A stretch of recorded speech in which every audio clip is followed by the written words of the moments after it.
When I first started my teaching career in teacher training, I had made a very simple assumption that because I was a Christian, that would actually be very relevant to the work that I was doing as an educator. And I did my PGC at Cambridge University, and the professor there was a guy called Paul Hurst. And he wrote this book called Moral Education in a Secular Society. There was a chapter in this book, and this is one of the key phrases that came out of it, that there has now emerged in our society a concept of education which makes the whole idea of Christian education a kind of nonsense.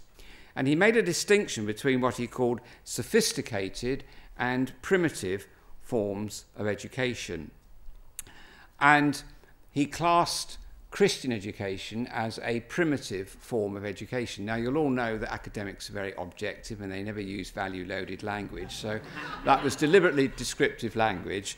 But for me, as a young man, as a Christian training to be a teacher, that obviously caused big issues for me to think about. And I've been thinking about them ever since. And for that experience, I'm extremely grateful, because Professor Hurst gave me a lifelong project. His view was that basically education is about what reason alone can determine. Religious belief is a private matter. It's an area of conjecture and subjective preference, in contrast to the whole area of secular reasoning.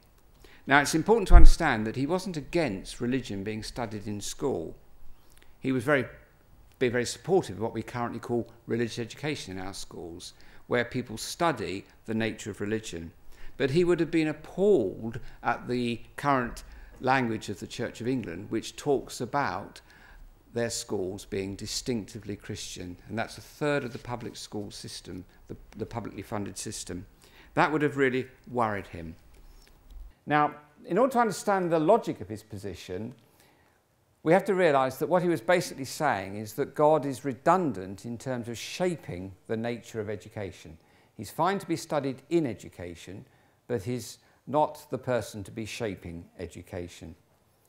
And to understand what Hurst is saying, it's helpful to look at these two biologists. You may know them. Francis Collins was the man who led the Human Genome Project, so he's a pretty good biologist. Richard Dawkins was one of the great leaders of our thinking about the role of the gene in evolution. Very competent biologists. Now, the thing about them is that they are very different in their position on their own faith, because Francis Collins is a convert to Christianity, and Richard Dawkins, as you probably may be aware, is a very committed atheist. But when they do their science, what they do is exactly the same. DNA is the same when worked on by Francis Collins or when worked on by Richard Dawkins. Well, what I'm going to suggest to you is that actually what Paul Hurst said in those days is still very prevalent in thinking about the role of religious faith, and particularly Christianity, in education. There are many people who feel that what Hurst had to say about education being a secular matter and religion being something private which shouldn't impinge on education is very opportune in a world post 9/11, because religion is a dangerous thing to bring into a classroom. It's responsible for a lot of problems.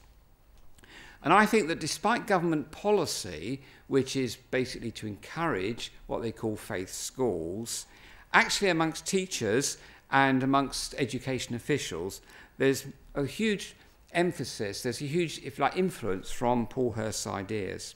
Another example of that, a man who made a very lively contribution as Professor of Education in Exeter, Terence Copley. And he, in an Art Guardian interview, said that in all my years of teaching, I always made sure God was in there and talked about. One of the comments that he made about the role of God in education is to say that it's at the moment, rather in religious education, it's rather like a fish that's been filleted. God, the backbone of religion, has too often been neatly excised from the presentation. And the quote goes on to talk that what you get left with is a spineless dead fish on the slab, which is too often the result. His confidence in goth talk is somewhat unusual. One of the ideas which I think is very strong in thinking about the role of religious faith in education is to regard the religious bit as what you might call clutter. It's a sort of add-on, a private add-on, which religious people make to those things that we all know to be true, the shared values which are entirely independent themselves of religious belief. But I think one of the things that happens is that this idea that religious faith is clutter echoes that emphasis between primitive and sophisticated education which Paul Hurst made. And I think one of the problems about it is it makes people feel that somehow their Christian faith is not central to what they're doing as a teacher. Here's a second one. It's the idea that somehow there is a way of thinking which we'll call reasonable, which can show us decisively what we should be doing. What it does, though, is to actually mean that those who have a religious faith and want to bring it to bear are, in one sense, feeling that their position is no longer legitimate. It hasn't got a contribution to make. Now, I'm worried about this for two reasons, one of which is that I think it's open to abuse and misinterpretation. Here's another reason why I think it's not helpful. I think it has a lot of influence on current teachers. There's anecdotal evidence to tell us that head teachers of church schools, when interviewed for their positions, find it very difficult to describe what is distinctively Christian about a church school. And this particular document, which I've got showing up, is a review of the research evidence and the PhDs and other research that have been done amongst head teachers of church schools. And the conclusion is that head teachers actually feel that it is very difficult to articulate clearly what it means to run a Christian school.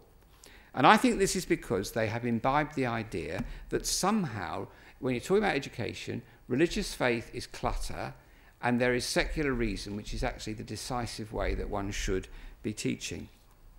And they certainly don't know how the Christian faith, which they are leading in their school, impacts on the classroom.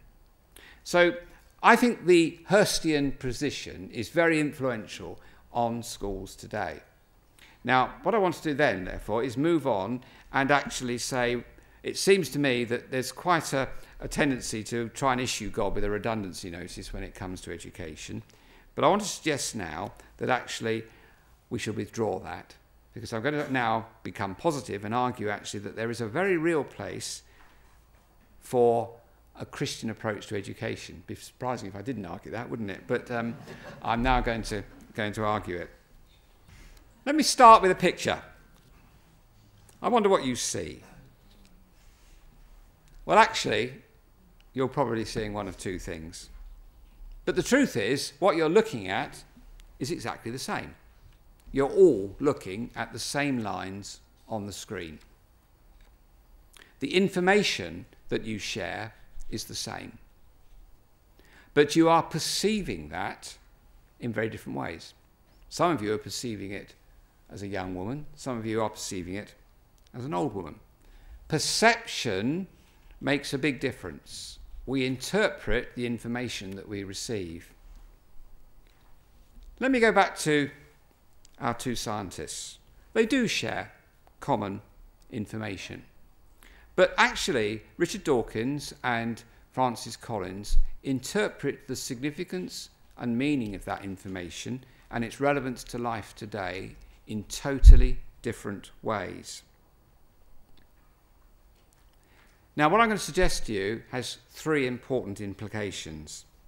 And here's the first.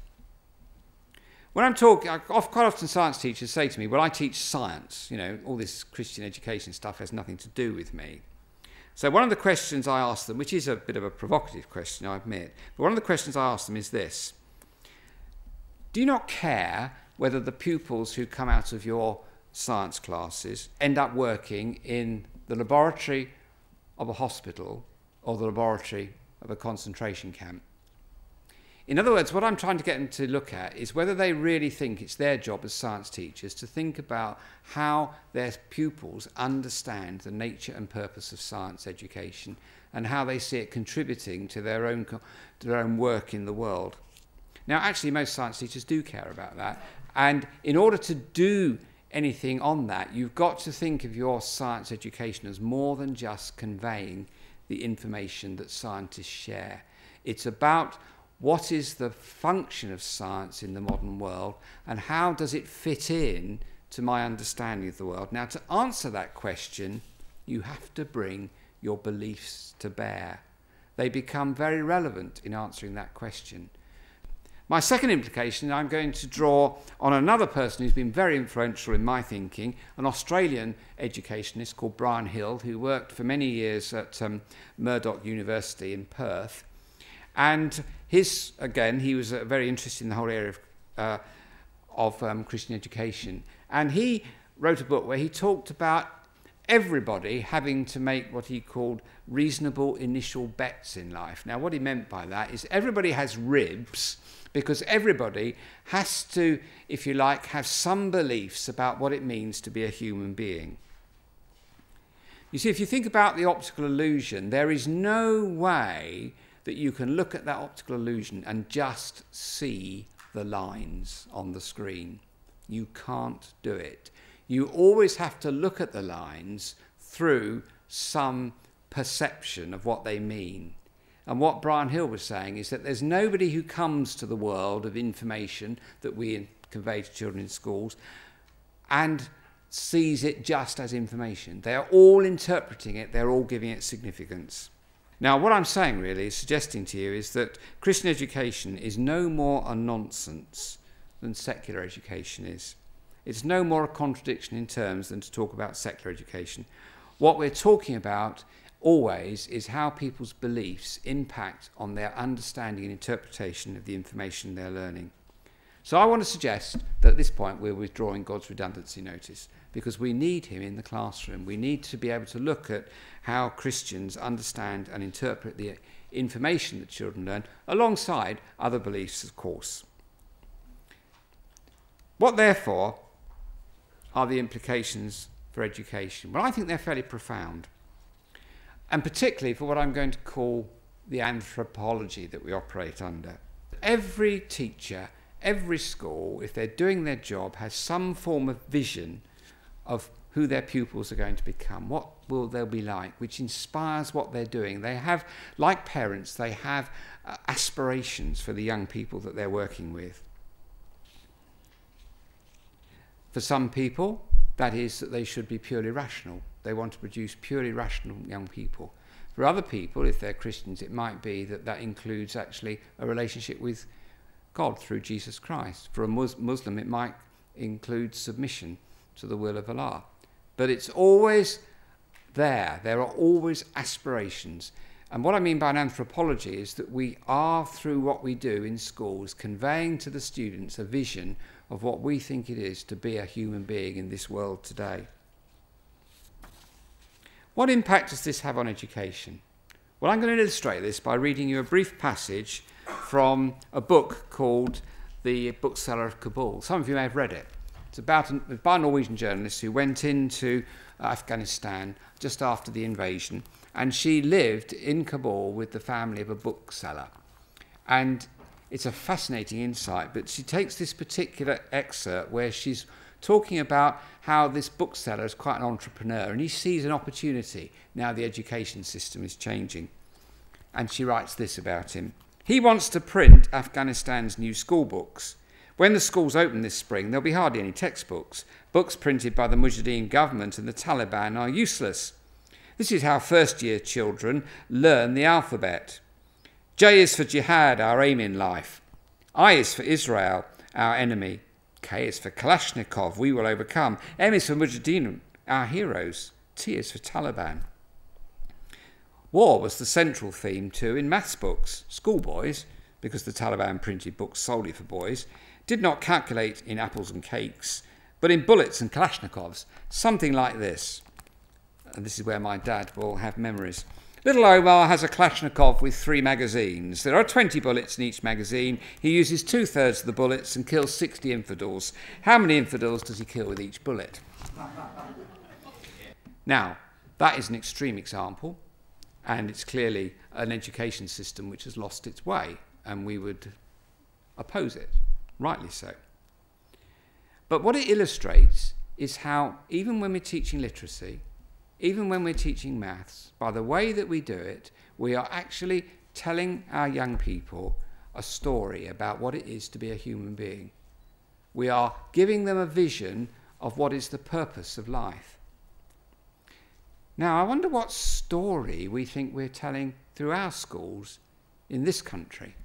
I think a lot of people think that when we talk about church schools or other types of school being distinctively Christian, which is what the government is talking about, what we think we have to do is somehow do something that's completely different from anybody else, because it can't be distinctively Christian if someone else who's not a Christian might agree with it. Now, I think that's an almost impossible test to pass, because actually Christians are embedded human beings. They have a life in the community that everyone else is part of. So actually, in many ways, they are the same as other people. They have similar aspirations. But the important thing about something that's distinctively Christian is, I'm going to suggest, that it is faithful to the Christian tradition. Sometimes that will challenge the way the rest of the world works. Sometimes it will complement it. Now, just to finish this lecture then, I want just to very briefly talk about the place of Christian theology in all this. Because one of the questions that gets asked of people like me is, well, how do we know what God thinks? What does God have to say about the current coalition government's policy on free schools? Okay, give me a Bible verse. Well, actually, there isn't a Bible verse for that. There isn't a Bible verse for most things that are going on in education. So how do we use something like an authoritative text, a Bible, in order to help us shape education? Well, here I'm going to take you into the work of a theologian called Tom Wright. He was Bishop of Durham. He's now at St Andrews as Professor of Theology up there. And he gives an analogy from William Shakespeare. He says, I want you to imagine that we find an unfinished Shakespeare play.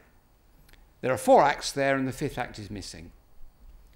Now, this is a very valuable find because Shakespeare can earn you a lot of money. So what you want to do is to finish it so you can stage it. How do you go about finishing it?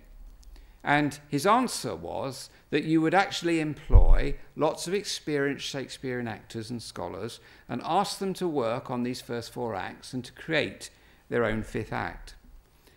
And this is how he describes the process.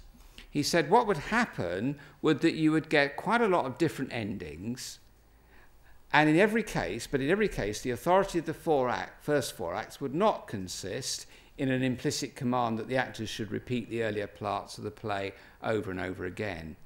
Rather, it would require the actors a free and responsible entry into the story as it stood, in order to understand first how the threads could be appropriately drawn together, and then to put that standing into effect by speaking and acting with both consistency and innovation. Now, that's an academic writing. What he was actually saying there was what you get is lots of different plays, and you'd know if it was a good play because A, it would have followed on clearly from the first 4 acts, and B, it would be authentic to the situation of the actor who had finished it. It would say something about the current world. Now, what Tom Wright was saying is that that's how the Bible operates.